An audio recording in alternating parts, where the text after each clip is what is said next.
Good morning, everyone. Thank you for coming. I'm pleased to be joined this morning by Bill Ayal, the chairman of the Cowlitz Tribe, and Director Casey Sixkiller, the director of the Washington State Department of Ecology. We are joined today by 14 other states across the country to announce a new lawsuit against the Trump administration filed here in the Western District of Washington for the threat to our environment posed by his illegal executive order declaring a national energy emergency when in fact no such emergency exists. But because of the president's order, federal agencies are now bypassing or weakening critical reviews under the Clean Water Act, the Endangered Species Act, and the Historic National Preservation Act. All of these actions cause direct harm to Washington State and our environment, and all of these actions are done to undermine state efforts to combat climate change and keep our communities safe. President Trump declared this national emergency at a time where U.S. energy production is in fact greater than it's ever been. And he says there's an emergency, but he has specifically excluded wind, solar, and battery projects from his executive order, despite the fact that those projects are some of the cheapest and cleanest energy sources today. And we know that the president's order is in part nonsense because he has already declared more emergencies than any president in U.S. history and issued more executive orders in the first 100 days than any president in history. This is not a serious or lawful effort by the president. It is all about eliminating competition and shackling America to dirty fossil fuels forever. But it won't lower prices, it won't increase our energy supply, and it won't make our country any safer. But we in Washington State and the other 14 states that have joined us will not let him try to maximize fossil fuel profits at the public's expense. I'd like to now turn to Chairman Ayal for some remarks as well. Thank you, Dick. My name is Bill Ayal, chairman of the Cowlitz Tribe. And since time immemorial, the Cowlitz people have existed on the Lower Columbia. We engage in permitting with the Corps on many aspects of the work of these proponents on the Lower River.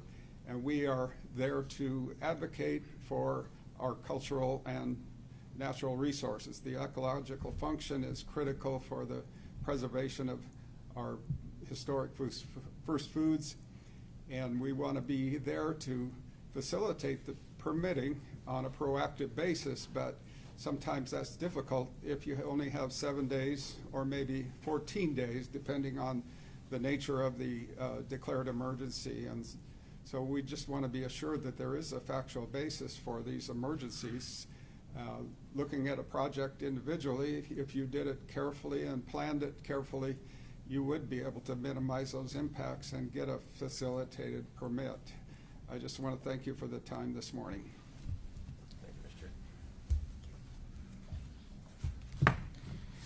Thank you, Mr. Attorney General. Thank you for taking this action today on behalf of the people of Washington State. Good morning. My name is Casey Sixkiller, and I'm the director of the Washington State Department of Ecology. As a parent, I think a lot about the kind of world we're leaving behind for future generations, for the opportunities they'll have, for the challenges they'll have as a result of the actions we take. For more than half a century, Washington State has been a leader in crafting environmental protections that reflect our shared values, create jobs, protect our natural resources, and more recently, to tackle the impacts of climate change. Today, we're talking about the latest effort by the state of Washington, led by our Attorney General, to stand up for our state's rights and for our environment. We're pushing back on efforts by the federal government to use its emergency powers to justify a reckless and unnecessary runaround laws and regulations to protect people and the environment, all to the benefit of big oil and gas corporations. Environmental protections exist for a reason. We've seen what happens when they don't. We've lived with the damage caused by their absence. When rivers caught fire, when air turned toxic and made kids sick, and after entire communities were left to deal with the aftermath of unchecked development and industrial activity. The federal administration's attempt to dodge critical environmental review under the guise of an energy emergency is one of many actions that ignore the hard-learned lessons of the past. Here in Washington State, we're still cleaning up the damage from a time when safeguards didn't exist. But unlike the federal administration, we've learned from those lessons. Emergency powers, when they exist in law, are intended to deal with actual emergencies, natural disasters, major supply disruptions, real threats to human lives. In other words, events that require immediate work to avoid unnecessary risks. There is no such emergency here. Declaring a national energy emergency when the United States is producing more oil and natural gas than ever before doesn't reflect reality. And declaring an emergency to speed up permitting processes by shortcutting environmental reviews is an abuse of authority. I've participated in these permitting processes from the federal side, both in Washington, D.C. and as the EPA Regional Administrator for the Pacific Northwest and Alaska. I've done it from the local government perspective at the City of Seattle and King County and now at the state. So I can tell you the system is working. My department reviews and approves over 100 federal permits every year. We have a streamlined process that keeps these permits moving, and we issue them within mandated timeframes, which is why you never hear about them. And yes, there are instances when more complex projects require more rigorous review to make sure we minimize risks to the environment while ensuring these important projects can proceed. By cutting corners, the administration risks throwing the entire permitting process in chaos for applicants and causing unnecessary harm to the environment. Every business and permit applicant I have ever worked with has prioritized regulatory clarity, certainty, and accountability. The fact is that the federal administration's actions will decrease regulatory certainty and create risk and potential liability for developers. The risk of environmental harm doesn't go away because federal agencies throw up their arms and say, whatever. State agencies, local governments, and tribes will do whatever is necessary to make sure the federal government's illegal actions don't harm our land, our waters, or the people of Washington State, including by filing this lawsuit. Environmental regulations aren't red tape. They're guardrails that protect our air, water, land, and keep people safe. As Governor Ferguson has repeatedly said, we're not going back. We're standing up for what we know is right, we're standing up for the law, and we're standing up for the people and places that call this place home. Thank you very much. Thank you again, and happy to take any questions. Go ahead, John. Got a couple. You always do. Yes, I'm long-winded.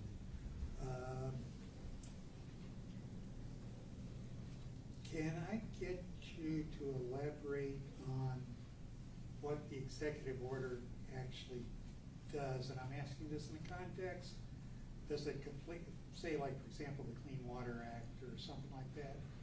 Does it eliminate the entire act? Does it just eliminate regulations or rules that were later added under the act? Does it specifically get rid of reviews of public hearings? I'm asking for elaboration on what specifically, if I wanted to build my, I'll use that Horse Heaven Hills wind farm. I guess wind farm's not in this, but if I wanted to put a coal plant or put a oil plant or an oil line or something along the Columbia Gorge, what would be eliminated? What would the feds not be doing in addressing that? Well, it's a complex answer, so let me try to simplify it a little bit for you. The order was actually issued by the president in January, and it directed a number of departments in the federal government to review some of their permitting processes under the Clean Water Act and some of the other acts we've referenced. But it essentially bypasses the normal procedures for permitting projects that would apply, and each of the statutes is implicated and administered a little bit differently. So there's not a simple answer to your question, John. But as Director was saying, each of those acts provides for specific permitting requirements that projects have to meet, the parties that are participating in those projects have to comply with. All of those provisions are entitled to or intended to protect the natural environment from the danger that might be posed by moving too quickly and not reviewing thoroughly a host of issues. And so essentially the President has attempted to bypass those normal procedures that are intended to keep us safe. But because each of those acts has a number of different provisions, it's hard to specify each of the various things. Okay, I'll re-ask this in a generic way. Is there a danger of hearings or reviews or procedures being eliminated or shortcutted under that executive order? Absolutely shortcutted. I mean, it doesn't eliminate the Clean Water Act, but it simply bypasses some of the protections, for example, that are within the act. Is it just Washington State? A lot of your lawsuits have been joined with other states? And No, 14 other states. Oh, 14, okay. Yeah, but filed here in Washington. I'm sorry, what? But it's filed here in Washington.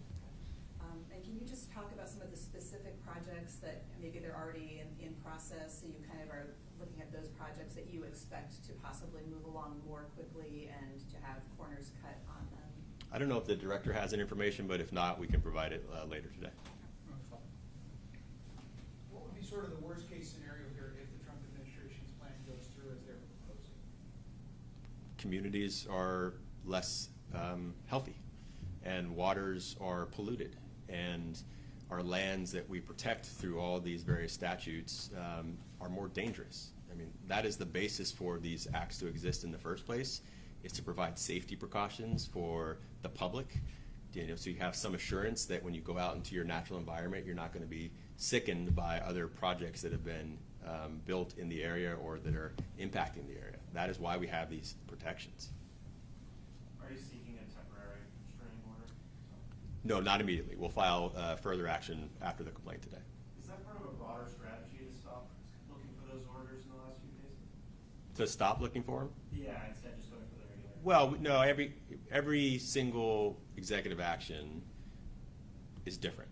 And so we look very carefully at the specifics of the executive action and the harm that is potentially imposed by those actions. So some of those executive orders have immediate harm that we have to go for immediate relief. Some we can move at a more normal course of business. Unlike the President, we don't simply call things an emergency when they're not an emergency. And so we are very thoughtful in making sure that we use our legal tools according to the standards that are set forth. We have a couple things online, I think, Kurt. Yes, there is a question online.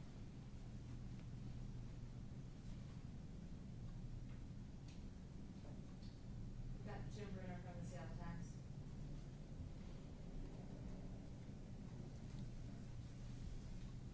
Jim, can you hear us?